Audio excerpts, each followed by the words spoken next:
그러면 도대체 2015 개정교육과정의 비전에 대해서 살펴봤다면 어떻게 개정을 해 나갈 거냐. 개정교육과정이니까 새로운 걸 만든 건 아니니까 개정이라고 하는 거는 기존에 가지고 있던 교육과정의 어떤 문제점들을 극복해 나가면서 만들었던 거니까 이 개정의 방향을 어떻게 나아갈 것이냐 그거에 대해서 한번 살펴보도록 하겠습니다.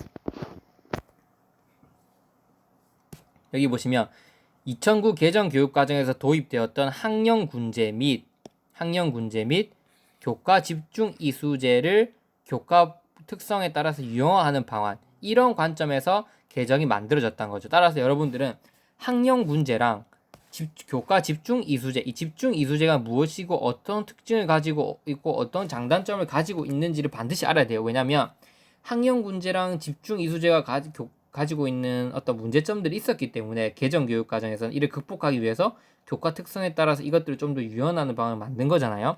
그래서 반드시 학령군제와 집중 이수제도 나올 확률이 있습니다. 이건 여러분들이 꼭 공부하셔야 됩니다. 제가 개정 교육 과정 이거 읽고 나중에 마지막에 다 한번 요약해 드릴게요. 어떤 특징들이 있는지. 그다음 범교과 학습의 주제를 구조화하는 방안. 여러 가지 교과를 통합할 수 있는 주제를 구조화할 수 있는 방안.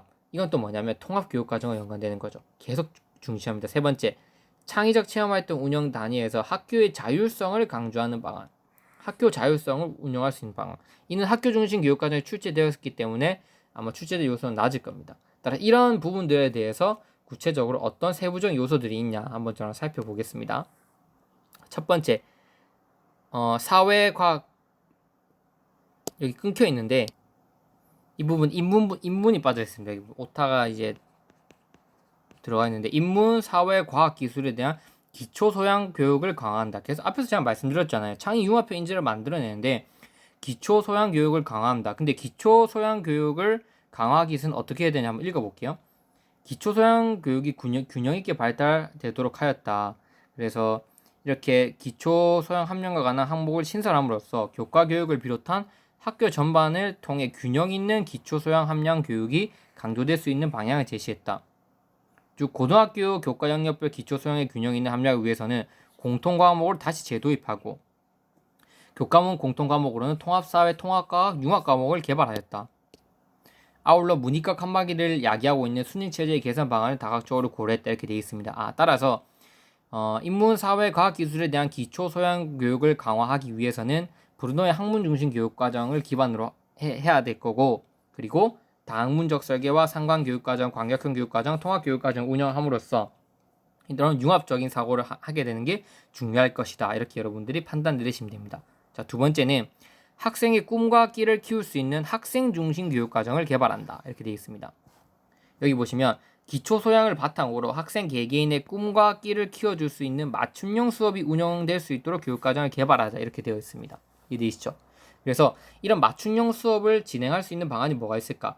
진단평가를 실시하는 거, 평가에서는. 그 다음에 교수학습 방법에서는 팀보조 개별학습, TAI를 실시하는 거, 혹은 자기주도학습 프로젝트법, 그 다음 스키노의 프로그램 학습 이런 것들이 학생 맞춤형 수업을 이끌어 나갈 수 있는 요소들이다. 이렇게 생각하시면 됩니다. 어렵지 않죠? 세 번째, 미래 사회가 요구하는 핵심 역량이 가능한 교육 과정을 마련한다 이렇게 되어 있습니다. 이 부분을 좀 글을 한번 읽고 온다면 이렇게 되어 있습니다. 미래 사회가 요구하는 창의 융합형 인재가 갖추어야 할 핵심 역량을 제시했다. 이 핵심 역량은 뒤에 저 가서 나중에 한번 다뤄볼 겁니다. 뭐 나중에 볼 거지만 뭐 문제 해결 역량이라고 한다든지 뭐 정보 처리 역량이라든지 5개 정도 제시했거든요. 핵심 역량을 추구하는 인간상을 구현하기 위해서 교과 기억을 포함한 학교 교육과정 전 과정을 통해 중점적으로 기르고자 하는 역량으로서 이거는 2015 개정 교육과정 역량에는 자기관리, 지식정보처리, 창의적, 심미적, 의사소통 역량, 공동체 역량을 제시했다. 나중에 이 역량 한 가지씩 세부적으로 살펴볼 텐데 자기관리 역량과 관련해서 또 출제할 수 있는 포인트가 딱 있겠죠. 지식정보처리 역량과 관련해서 나올 수 있는 것도 있겠죠. 이런 부분을 살펴보겠습니다. 이를 통해 추구하고자 하는 인간상 뭐 이런 것들이 연계해서 교육방을 잡는다 쭉 되어 있습니다. 중요한 건 뭐냐면 단순히 지식 습득에서 벗어나 실제적 역량 함량이 가능하도록 하고 지식 습득의 교육에서 벗어나고 뭔가 실제적인 어떤 능력을 기르는 걸 추구하는구나. 이를 통해서 토의, 토론, 되게 참여 중심의 수업과 과정 중심 평가를 확대하는 방안을 실시하자 이렇게 되어 있습니다. 여러분들 여기서 딱 떠오르는 게 뭐예요? 토의, 토론, 학습, 그다음에 과정 중심 평가. 토의 토론하니까 이제 시험에 나올 수 있는 게 뭐가 있을까요? 그렇죠. 토의법 반드시 시험에 나올 수 있습니다. 제가 강조하겠습니다. 교수학습 이론에서 토의법은 여기 교육과정에 명시되어 있는 겁니다, 여러분. 토의법에서 나올 수 있는 버즈 토의법이라든지 심포지엄, 원탁 토의, 패널 토의, 포럼 이런 방식들에 대해서는 여러분들이 그 누구보다 장단점이나 정의 이런 것들을 머릿속에 딱 암기하고 있으셔야 된다는 거예요.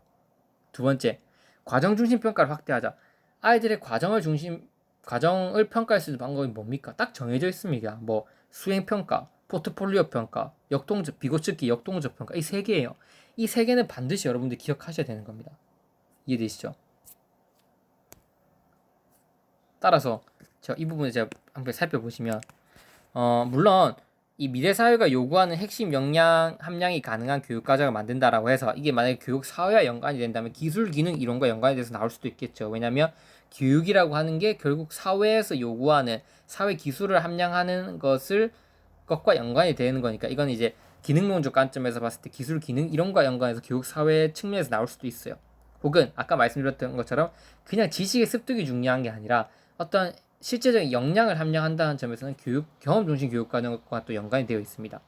하지만 보다 중요한 건 뭐냐면 이러한 역량 함량을 가능하게 할 수 있는 것은 딱 두 가지였다. 뭐 토의법 그리고 과정 중심 평가였다. 과정 중심 평가는 평가 부분에서 제가 다룰 거지만 반드시 뭐가 필요하다? 수행 평가, 역동적 평가. 그다음 뭐가 있습니까? 포트폴리오 평가. 포트폴리오 평가가 당연히 수행 평가에 들어가는 거겠죠. 하지만 그 포트폴리오가 가지고 있는 어떤 장점이 매우 너무 뚜렷하고 또 그게 과정 중심 평가와 결과 중심 평가를 한 봉에 묶는 어떤 특징이 있기 때문에 따로 떼놓고 우리가 살펴봐야 됩니다. 그래서 수행 평가, 역동적 평가, 포트폴리오 평가, 그 다음에 토의법, 다양한 뭐 방법들이 있겠죠. 교수 학습 방법에서 협동 학습도 있고 솔직히 구성주의 학습 환경에서 뭐 여러 가지 있겠지만 토의법은 반드시 언제든지 출제되어도 이상하지 않다. 저는 이렇게 강조하고 싶습니다.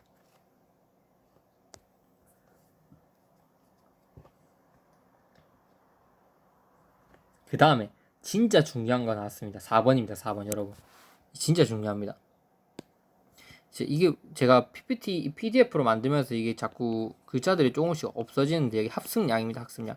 네 번째 목표이 뭐냐면 학습량을 적정화한답니다. 그래서 많은 학습량을 그러니까 일정한 상태로 줄이겠다 이겁니다. 여기 보시면 그 총론과 교과 교육 과정을 통해 기르고자 하는 핵심 역량은 단순히 역량의 종류와 규정하는 것에 그쳐져서는 안 된다. 실제적 핵심 역량을 함량할 수 있도록 하기 위해서는 무엇보다 그러니까 애들한테 실제적 핵심 역량을 기르기 위해서는 무엇보다 뭐가 중요하냐면 교과 교육 내용을 적정화가 요구된다. 과도한 학습량, 피상적인 학습으로는 창의 융합형 사고와 핵심 역량을 기를 수 없기 때문에 여기 보이시죠? 과도한 학습량과 피상적인 학습으로는 창의 융합형 사고와 핵심 역량을 기를 수 없습니다. 교육 내용의 적정화는 궁극적인 목적은 학습 경험의 질 개성을 통한 유의미한 학습에 있다. 와, 지금 오스벨의 유의미 학습을 아예 지금 언급해주고 있습니다. 제가 브루너의 아까 앞에서는 브루너의 학문 중심 교육 과정만 언급했잖아요. 하지만 제가 뒤에서는 여기서 오스벨의 유의미 학습이 어떻게 들어가는지 여기 표시해놨습니다. 그러니까 여기 보시면 학습 내용을 적정화시키는 것에서 우리가 현실화할 수 있는 방법은 브루너와 오스벨이 있는데 보다 오스벨을 강조하는구나. 왜? 유의미 학습 자체를 총론에서 언급하고 있지 않습니까? 그렇기 때문에 시험에 나올 수 있는 확률이 높아진 게 쭉 뭐다? 브루너의 학문 중심 교육 과정과 발견 학습 그리고 오스벨의 유의미 학습이라는 거죠. 이렇기 때문에 총론을 꼭 읽어보셔야 된다는 겁니다. 따라서 2015 개정 교육 과정에서 교육 내용 적정화의 의미와 목적을 새롭게 규정하고 단순한 양의 축소에서 벗어나 소수의 핵심 개념 중심으로 교과 내용을 재구조화하고자 했다. 이게 뭡니까? 양의 축소가 아니라 핵심 개념으로 재구조하는 게 이게 뭡니까? 지식의 구조를 배우자는 거잖아. 이게 뭐랑 연관된 걸까? 브루너랑 연관된다는 거죠. 즉 교육 내용의 질적 적정화를 통해 학습자들의 학습 부담을 줄이고 지식의 구조는 경제성이 있으니까 줄이고 의미 있는 학습이 이루어질 수 있도록 교과 교육 과정을 개선하고자 하는 것이다. 여기 보세요. 필수 핵심 요소를 중심으로 교육 내용을 적정화하는 것은 브루너의 학문 중심 교육 과정과 발견 학습과 직결입니다. 직결된 요소이기 때문에 시험에 출제될 확률이 매우 높습니다. 또한 브루너와 유사하면서 이와 상반된 입장을 가진 오스벨 또한 출제 요소가 확 높아진다. 브루너든 오스벨이든 핵심 개념을 배우자는 건 동일한데 브루너는 발견 학습을 통해서 배우자는 건 오스벨은 유의미 학습을 통해서 배우자는 거거든요. 근데 우리 교육과정은 유의미 학습이라는 단어 언급하고 있기 때문에 유의미 학습과 좀 더 가깝다 이렇게 볼 수도 있는 거예요. 근데 중요한 거는 어쨌든 이런 부분이 만약에 그 문제로 제시가 되고 뭐 교사의 대화가 나온다면 결국 학문 중심 교육과정과 발견 학습 그리고 오스벨의 유의미 학습이 시험에 나올 수밖에 없다 이렇게 보는 거죠. 이해되시죠? 교과 교육과정의 교육 내용 구조는 다음과 같은 방식으로 이루어져 있다. 우선 교과의 전체적인 구조를 보여줄 수 있는 근본적인 아이디어에 해당하는 핵심 개념을 결정하고 전체 학교 교과와 관통하는 일반적 지식과 기능을 선정한다. 일반화된 지식이란 핵심 개념이라는 큰 그림 속에서 학습자들이 이해해야 하는 원리나 일반화를 의미한다. 이게 뭡니까? 밑에 내려가면 여기 지식, 기초 개념, 원리, 일반적인 아이디어, 지식 구조입니다. 이런 일반적인 지식은 낱낱이 구체적인 사실적 지식들을 아우르기 때문에 다양한 상황과 사실들을 보편적이고 일반적으로 적용이 가능하다. 이해되시죠? 지금 계속해서 지식의 구조에 대해서 말하고 있잖아요. 근데 일반적인 아이디어를 먼저 학습하고 세부적인 지식을 습득하자는 뉘앙스가 크기 때문에 이건 오스벨의 유의 학습이랑 연관성이 크죠. 만약에 일반적인 아이디어를 학습하기 위해서 여러 가지 사례를 탐구한 다음에 일반적인 학습을 도출해내자고 한다면 브루너예요. 근데 일반적인 학습 이론을 먼저 제시하고 그와 관련된 낱낱이 지식들을 뭔가 제공하자는 측면이 강한 건 오스벨의 유의미 학습인 거예요. 그래서 오스벨의 유의미 학습이 나올 확률이 제일 높은 거예요. 지금 시험에 출제될 가능성이 상당히 높습니다. 오스벨 선행 조직자의 원리, 점진적 분해의 원리 등 오스벨 이론 중 학습 상황에 적용시킬 수 있는 요소들을 여러분은 반드시 숙지하셔야 됩니다. 혹은 이건 또 라이겔루스의 정교화 교수 이론과 연관이 깊습니다. 전체 개요를 중심으로 살펴본 후 세부 학습으로 진행되는 정교화 학습 또한 출제 가능성이 높아진다. 그래서 지금 학습량인데 학습량의 적정화 이 부분에서 시험에 나올 수 있는 우리 요소를 따져보라고 한다면 브루노의 학문 중심 교육과정, 오스벨의 유의미 학습, 라이겔루스의 정교화 학습 이 세 가지로 나눌 수 있는 거예요. 이해되시죠, 여러분? 물론 이거 외에도 여러 가지가 있을 수 있지만 그래도 가장 기본적인 이 정도 요소는 여러분들 꼭 알고 가셔야 된다. 학습력, 그 내용 적정화 부분에서는. 이해되시죠? 그 다음 여기서 끝나야 또 아니라는 거죠. 뭐라 돼 있냐면 기능이란 또 기능과 지식을 또 나누어서 설명하고 있습니다. 기능이란 지식을 습득할 때 활용되는 탐구 및 사고 기능이면서 동시에 뭐 학생들이 할 수 있어야 하는 능력을 의미한다. 따라서 일반화된 지식은 단순 암기가 아닌 그 탐구 과정을 통해서 그 의미를 이해할 수 있도록 가르친다. 이를 통해 학습자들은 다양한 상황에서 지식과 기능을 적용하여 문제를 해결할 수 있게 된다. 그러니까 지식과 기능은 능력이다. 능력이라고 보는 게 이게 뭐냐면 바로 가내입니다. 가내의 목표를 학습 이론. 여러분 기억나시죠? 지적 기능, 인지 전략, 그 다음에 뭐 태도, 운동 기능 이런 거 있지 않습니까? 5가지 학습 영역에 따라서 외적 그 조건과 내적 조건이 달라지는 이 부분은 가내에 해당하는 영역이다. 따라서 지금 지식과 기능을 나누어 설명하고 있는 걸 알 수 있고 있는 가내의 목표별 수업 이론과 연관이 될 수 있습니다. 따라서 가내도 시험에 나올 확률이 매우 높아지는 거예요. 이해되시죠? 제가 판단했을 때는 그 다음 시험에서 만약에 뭐가 나올 거냐, 뭐 제가 쪽집게 이렇게 뭐 100% 맞출 수 있는 건 아니겠지만 이런 거예요. 만약에 지금 나올 수 있는 요소들이 이미 여기 근거에서 다 정해져 있어요. 근데 만약에 교육과정 파트나 교수학습에서 좀 어렵게 내자 하면 라이겔루스의 정규 수업이나 가내를 낼 수 있고 좀 쉽게 내자 하면 브루너나 오스벨을 낼 수 있는 거예요. 그래서 뭐가 나올지는 모르겠지만 그 다음 시험에서 만약에 교수학습 이론 파트가 나온다고 하면 저는 브루너의 발견학습이랑 오스벨의 유의미학습, 라이겔루스의 정교와 가네의 목표별 수업이란 이 부분이 반드시 나올 거라고 저는 생각을 합니다. 물론 그 외에도 나올 것들이 많이 있겠죠. 하지만 교육과정에 근거해서 살펴본다면 그럴 수 있다는 거예요. 이해되시죠, 여러분? 100%는 아닙니다. 그 다음 5번째는 뭐냐면 교육 내용입니다. 교육이라는 요소가 또 포인트가 생각되어 있습니다. 교육 내용, 교수학습 평가가 일관성 있게 이루어질 수 있도록 한다. 자, 5번째 핵심 포인트는 뭐다? 교육 내용과 교수학습 평가가 일관성 있게 이루어지도록 하자.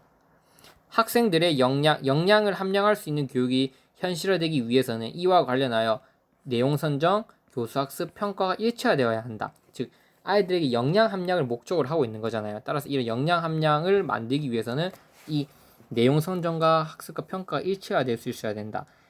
내용 선정과 관련해서 학생들이 실제 처한 상황을 중시하는 경험 중심 교육과 연관이 되면서도 체제적 학습 설계인 에디 모형과 디케리 모형이 출제될 수 있다.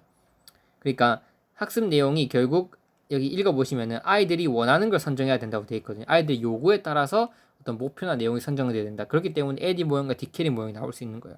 그리고 교수 학습 과정에서는 문제 해결을 위한 학습이 이루어지도록 하였는데 이는 문제 중심 학습과 연관이 되는 이 출제되었기 때문에 다른 구성주의 학습 방법이 출제될 것이다. 그리고 평가 부분에서는 아까 말씀드렸던 것처럼 과정평가에서 역동적 평가, 포트폴리오 평가, 수행평가 이런 부분이 출제될 확률이 높다. 그래서 한번 나누어서 한번 살펴보면 핵심 역량을 갖춘 창의 융합형 인재를 기르기 위해서는 내용, 그 다음에 교수 학습 평가가 이 세 가지가 삼박자가 맞아 떨어져야 된다. 여기 보시면 교수 학습을 위해서는 학생들의 다양한 특성과 요구를 파악해서 국가 교육과정의 내용을 재구성해야 된다. 그래서 아이들의 다양한 특성과 요구 분석을 하라고 하는 것과 연관이 되는 거죠. 그렇기 때문에 이제 에디와 디케리 모형과 연관이 될 수 있다는 거예요. 교육과정 측면에서는 경험 중심 교육과정, 교수학습 측면에서는 체제적 교육 설계와 연관이 될 수 있다. 두 번째, 여기 보시면 문제를 해결할 수 있도록 풍부한 학습 기회를 제공하는 것이 중요하다. 문제학습 PBL은 이미 출제가 되었기 때문에 이런 부분에서 이제 다른 요소들이 출제가 될 수 있겠죠. 그래서 이 부분 좀 넘어가도록 하겠습니다.